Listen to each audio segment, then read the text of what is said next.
चलिए मेरे बच्चों ना शुरू करते हैं ना। आज के लिए दर्पण के लिए कुछ और क्लास है, बस कुछ ही और प्रश्न है ना हमारे पास। हम इसलिए 2 4 10 क्वेश्चन हल करा रहे हैं आप लोगों के सामने ना, ताकि आपके एग्जाम में सिर्फ एक ही क्वेश्चन आएगा। समझ रहे हैं? सिर्फ एक ही क्वेश्चन। समझ में ही बात है, सिर्फ एक क्वेश्चन आएगा, फिर भी हम 2 4 10 क्वेश्चन इसलिए हल करा रहे हैं ना कि आगे चल के आपके लिए ना थोड़ा आसानी हो जाए सीखना। एक क्वेश्चन हल करा देते ना तो कोई मतलब निकलता नहीं। समझ में ही बात है, तो इसलिए आपके सामने एक प्रश्न है। अवतल दर्पण से 20 सेंटीमीटर कोई वस्तु रखी है। आइए फिगर बनाते हैं ना। एक हमारे पास कौन सा दर्पण है बाबू? अवतल दर्पण। अवतल दर्पण का मेरे बच्चों तल क्या होता है?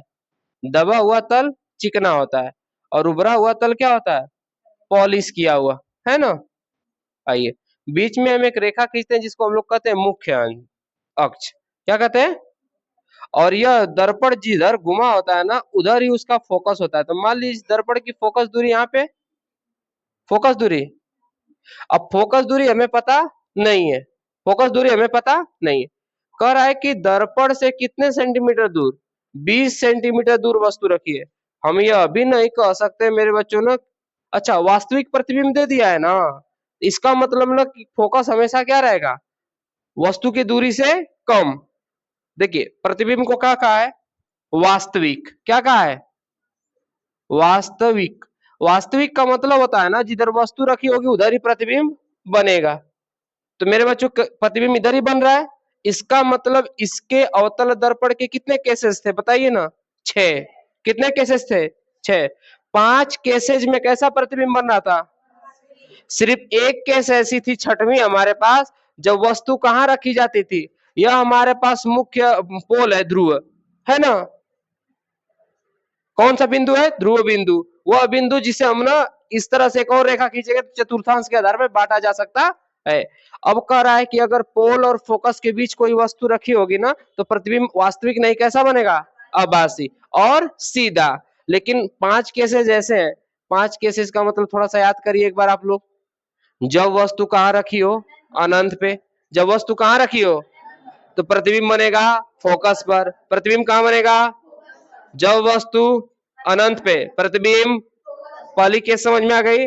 जब वस्तु अनंत और कार्वेचर के, मान लीजिए इधर पे कहीं कार्वेचर है, यह हमारे पास क्या है बाबू? कार्वेचर। वक्रता, वक्रता, वक्रता केंद्र का क्या मतलब है बाबू?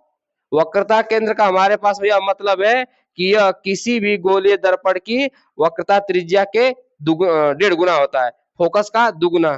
फोकस का दुगुना नहीं, फोकस का 1.5 गुना, वक्रता त्रिज्या का दुगुना, रेडियस का क्या है? दुगुना लगभग। ठीक है। आइए, अब हमारे पास कह रहा है कि अगर कोई वस्तु कहाँ रखी हो? अनंत और वक्रता केंद्र के बीच, तो प्रतिबिंब बनेगा फोकस और वक्रता केंद्र के बीच। कोई वस्तु रखी हो वक्रता केंद्र अर्थात कर्वेचर पर, तो प्रतिबिंब भी बनेगा कहाँ? कहाँ बनेगा? जब वस्तु रखी हो कर्वेचर और फोकस के बीच, तो प्रतिबिंब बनेगा अनंत और कर्वेचर के। और जब वस्तु रखी हो फोकस पे, प्रतिबिंब बनेगा। और जब लास्ट में जब वस्तु रखी हो फोकस और पोल के बीच, प्रतिबिंब बनेगा दर्पण के सीधा और वास्तविक। एक केस बस, 6 गो में खाली, सॉरी, आभासी और, आभासी और सीधा, आभासी और सिर्फ एक केस ऐसी है ना। तो हमारे पास सीधा कह दिया है कि इसमें वास्तविक प्रतिबिंब बन रहा है। कैसा बन रहा है? इसका मतलब कहीं ना कहीं फोकस से ज्यादा दूरी पर कौन रखा है? वस्तु। मान लीजिए हम वस्तु कहाँ रख रहे हैं? यहीं पे U, और U की दूरी हम कितना मान ले बाबू? 20 सेंटीमीटर। किससे? पोल से 20 सेंटी। और कह रहा है कि इससे ज्यादा दूर पर कौन बन रहा है? वस्तु। तो इससे 10 सेंटीमीटर और दूर बना देते हैं कौन? इमेज को। यह हमारे पास V की वैल्यू है। V की वैल्यू कितना है बाबू? 30 सेंटीमीटर। यह हमारे पास किसकी वैल्यू थी? यह वाली हमारे पास किसकी वैल्यू थी? ऊपर लिख देते हैं इसको ना। यह हमारे पास U की वैल्यू थी 20 सेंटीमीटर। अब हमें मेरे बच्चों पता चल गया कि वस्तु रखी है 20 सेंटीमीटर दूर और प्रतिबिंब बन रहा है 30 सेंटीमीटर दूर। मेरे बच्चों याद रखिए, इसका वैल्यू तो हमेशा किस में होता है? इसका वैल्यू माइनस है कि प्लस है? माइनस। क्योंकि मेरे बच्चों एक बात बताइए, वास्तविक बनेगा तो इसका प्रतिबिंब माइनस होगा कि प्लस? माइनस ही होगा, ठीक है, क्योंकि कह रहा है कि जिधर वस्तु रखी है उधर ही प्रतिबिंब बन रहा है। समझ में आई बातें? अब याद रखिएगा, हमने कहा था अवतल दर्पण के लिए v का मान क्या होता है, 5 केसेज में माइनस और एक केसेज में प्लस, एक केसेज में प्लस। अब याद रखिएगा, फोकस दूरी भी इधर होगी तो इस समय फोकस दूरी किस में है, माइनस में। फोकस दूरी किस में है? अब एक बात याद रखिए, इन दोनों के एलसीएम के योग के गुणनफल के जैसा भी हो, मतलब उसके आधार पे लगाएंगे हम लोग ना। अब इस सवाल का फार्मूला क्या कहता है, इसके आधार पे पता चल गया कि कहीं ना कहीं फोकस दूरी ना वस्तु की दूरी से कम में आएगी, मतलब 20 सेंटीमीटर से क्या आएगी, कम। समझ में आई बातें? आइए, हमारे पास फार्मूला क्या कहता है,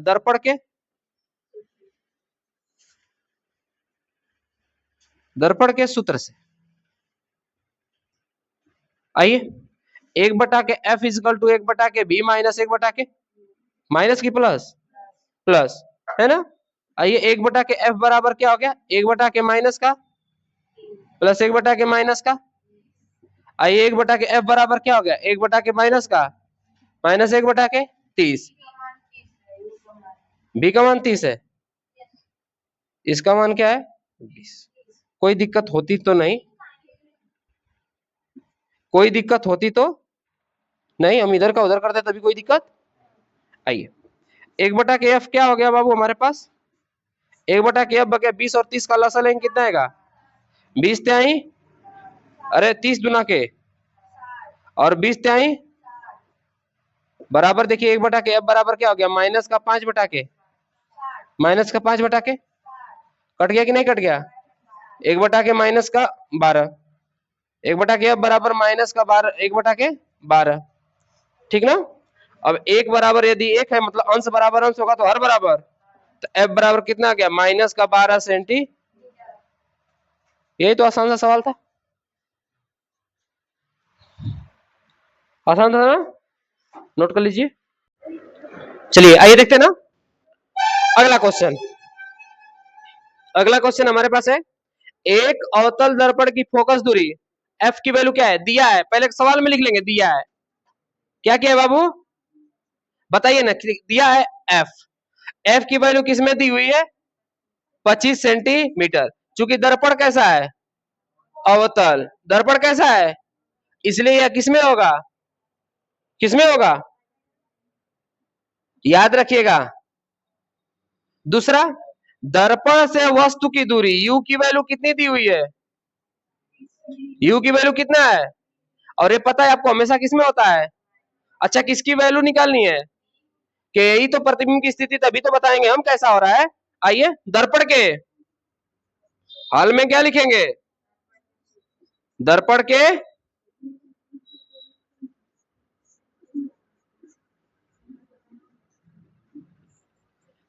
पक्षांतर करने में तुम लोगों को बड़ी परेशानी होती है। 1/के F बराबर 1/के B और प्लस 1/के, है ना, यहीं पे पक्षांतर करिए। अब अगर हम V के बराबर कर रहे तो U को इस साइड लाएंगे, B को वहीं छोड़ देते हैं, तो क्या बनेगा, 1/के B बराबर 1/के F और प्लस 1/के F माइनस माइनस, अरे भाई हाँ ठीक है, छोड़ दीजिए, पहले अंकीय मान रखिए उसके बाद लगाते हैं। अंकीय मान रखेंगे ना तो ये माइनस रखेंगे तब जाके हमें सही आ जाएगा ना, पहले अंकीय मान रखते हैं। 1/के F, F की वैल्यू कितना है, माइनस का 25 बराबर 1/के V, और U की वैल्यू कितनी है, माइनस 1/के 20, माइनस में 1/के, भाई देखिए ना उधर दिया है, ठीक है। आइए, 1/के माइनस का 25, देखिए बराबर 1/के क्या चीज, V, और माइनस और प्लस क्या बन जाएगा, 1/के। अब यह मेरे बच्चों आएगा इधर ना तो किस में हो जाएगा, आइए 1/के B बराबर क्या हो जाएगा, 1/के F, मतलब F का कितना माना है, माइनस का, और इसको माइनस को उधर भेजेंगे किस में हो जाएगा, प्लस का 1/के। आइए ना एलसीएम लीजिए ना, 25 और 20 का एलसीएम कितना होता है, 100 होता है ना। 25 चौक को कितना बार गया, माइनस का, इसके आगे माइनस है तो माइनस का 1000, 20 पाचे प्लस का 1/के B बराबर कितना हो गया, 1/के, अंश बराबर अंश तो हर बराबर, तो b बराबर कितना आ गया 100 सेंटी,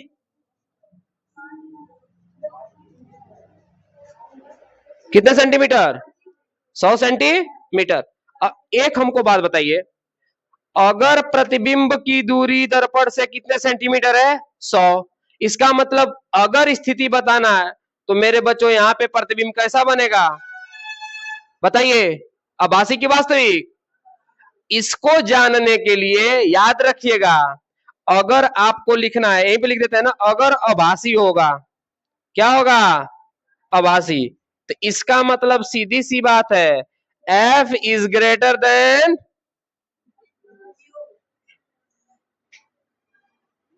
हम अवतल दर्पण की बात कर रहे हैं, f is greater than, f हमेशा किससे बड़ा होगा u से बड़ा, इसलिए प्रतिबिंब कैसा बनेगा, देखिए ना f बड़ा है किससे, बड़ा का मतलब अंकीय मान में माइनस प्लस मत समझ लीजिएगा, माइनस में जो बड़ा होता है वही क्या होता है सबसे, तो यहाँ पे माइनस प्लस की हम बात नहीं कर रहे हैं, यहाँ पे देख लेंगे f ज्यादा है कि नहीं, f की दूरी ज्यादा है, माइनस प्लस तो हम सवाल के लिए ना किए हैं बाबू, तो f अगर बड़ा होगा किससे u से, तो प्रतिबिंब आभासी और क्या बनेगा सीधा, आभासी और क्या बनेगा बाबू, लेकिन वास्तविक अगर हुआ तो वास्तविक और उल्टा हुआ तब, इसका मतलब f is less than u।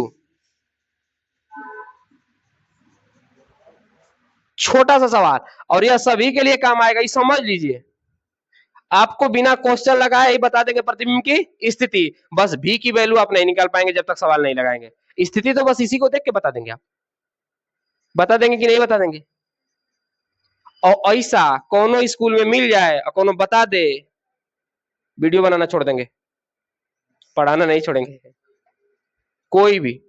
ये आपको 1 मिनट में यह स्थिति बताने के लिए, अगर कोई कह दे कि बाबू ऐसा आया तो ऐसा होगा ना, तो बताइएगा कि सर जी कोई मिला था, समझ में बात है, मोबाइल पे भी ढूंढो, ढूंढ लो पूरे मोबाइल पूरे यूट्यूब पे ढूंढ लो, इसको ढूंढ के लाओ, अगर ऐसा कोई बताए तब ये वाली चीज है कि बाबू कौन बड़ा, ये तो देखिए काहे नहीं बताते हैं जानते हैं आप लोग, छोटे बच्चे तो अभी नहीं समझ रहे कौन ज्यादा होगा और कौन कम होगा ना, तो कैसी स्थिति होगी, और सभी लोग ये सोच के बताते कि बच्चा तो इतना समझ ही जाएगा, समझ में आई बात है, तो ऐसा समझिएगा कि f की वैल्यू अगर u से क्या होगी ज्यादा, तो प्रतिबिंब कैसा बनेगा,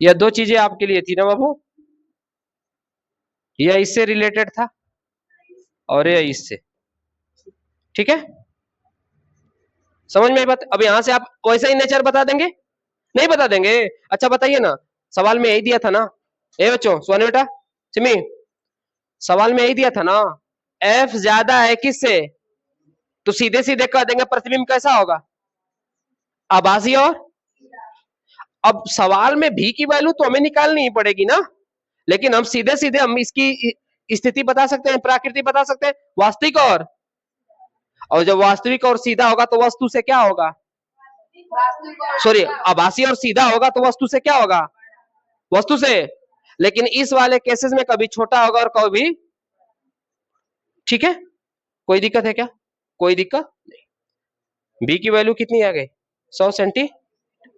अगला सवाल हम लोग और करेंगे, चलिए नोट करिए, तो नेक्स्ट क्वेश्चन है ना, कह रहा है ना कि एक उत्तल दर्पण, दर्पण कोई भी हो ना, पहले क्या लिखेंगे दिया है, क्या किया है, क्या दिया है बाबू, दर्पण से वस्तु की दूरी u बराबर कितना सेंटीमीटर, और हमने कहा था u हमेशा किस में रहेगा, अच्छा प्रतिबिंब v की दूरी कितने सेंटीमीटर 10, किस में रहेगा, किस में रहेगा प्लस में। अब मेरे बच्चों क्या ज्ञात करना है, f ज्ञात करना है, क्या ज्ञात करना है, f ज्ञात करना है, f कितना होगा, समझिए दर्पण के हल में क्या लिखेंगे, दर्पण के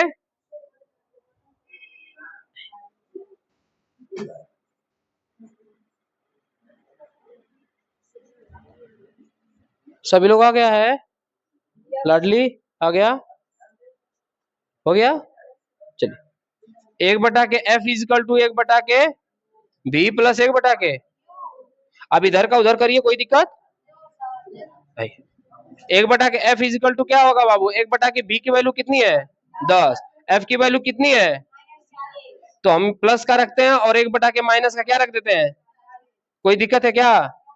चलिए एक बटा के एफ बराबर क्या हो गया, एक बटा के 10 प्लस माइनस एक बटा के, कोई दिक्कत है यहां तक, कोई दिक्कत होनी, आगे करें।